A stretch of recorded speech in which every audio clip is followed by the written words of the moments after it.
Hi everybody, welcome to the second part of the tutorial.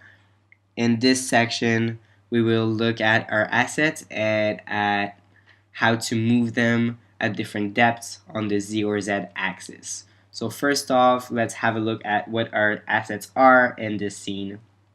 I will use the zoom in and out shortcuts, which are 1 and 2, and I will also be using the spacebar to navigate in my windows.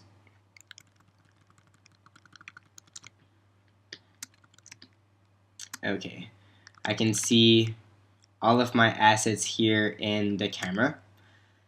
In the timeline, I can also see them. So I have two groups right now, one for the animation, which contains all of the animation for the girl here, the character, and then I have the background group, which contains the different layers that I have in my scene. If I click on them, the layer that I have selected gets highlighted in pink, so that I can easily identify which layer I'm currently selecting. In order to move things in depth, what we will do is bring out two windows. We'll bring the top window. You can just click on the plus sign, hold it, and bring the window of your choice. In this case, top and side. A little explanation of what we are currently seeing here. The white line is the Z-axis,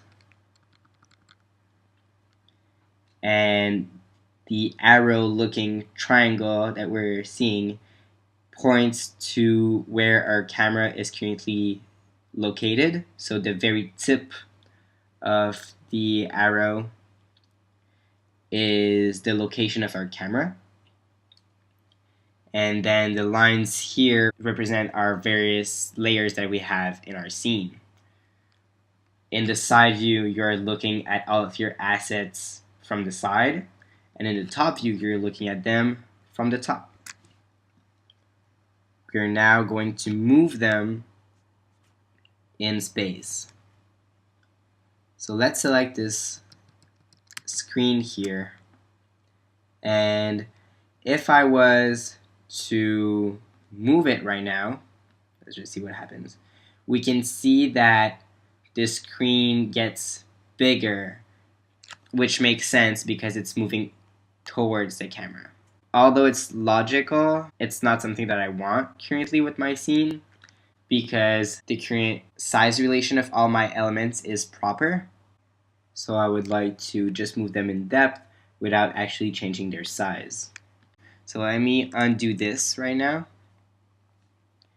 and I'll show you how to do that. First off, before moving layers around, we are going to make sure that we deactivate the animate mode. And in order to move them in depth without modifying their size, we are going to use the maintain size tool.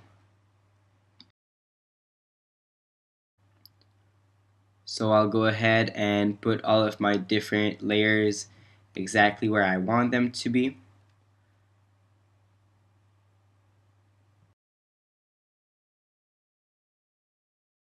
The building layers seem like they are disappearing, but they're actually just moving behind the main background, the colorful background that I haven't moved in depth yet. In both the top and the side view window, you have a sidebar that shows you all of the layers and their position in relation to one another. You'll be able to do what we just did in any versions of the software, be it Essential, Advanced, or Premium. But in the Premium version, you also have a window called Perspective window. And in this window, you can actually see your whole 3D space of your scene and move in it, and also manipulate each of your layer directly inside that view. You will use the Command and Alt shortcut to move around in your view on Mac and Control Alt on PC. We are now done for this part. In the next video, we will see how to create and animate our camera.